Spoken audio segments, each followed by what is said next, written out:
सकल हिंदू समाज म्हणून आपण अजून किती सहन करायचं याबद्दल कधीतरी आपण विचार करणार आहोत का?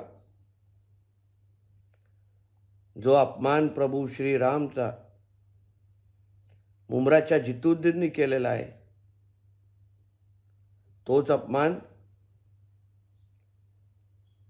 अन्य कुठल्याही धर्माच्या किंवा त्यांच्या धर्मगुरूबद्दल केला असता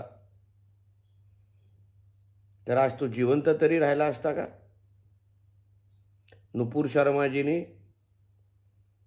वक्तव्य केल्यानंतर आज त्या आपल्या स्वतःच्या देशामध्ये मोकळा फिरू शकत नाही. सगळे इस्लाम राष्ट्र एकत्र येऊन आपल्या भारत सरकारला नुपूर शर्माजींबद्दल त्यांनी पत्र लिहिलेलं आणि इशारा दिलेला. आणि आपल्या देवी देवतांबद्दल कोणी काही जाहीर वक्तव्य करतात, किती हिम्मत करतात, सनातन धर्माला आव्हान देतात, तरीही आपण फक्त सहन करायचं, फक्त निषेध व्यक्त करायचा. ह्याबद्दल सकल हिंदू समाजाने आता विचार करण्याची वेळ आलेली आहे.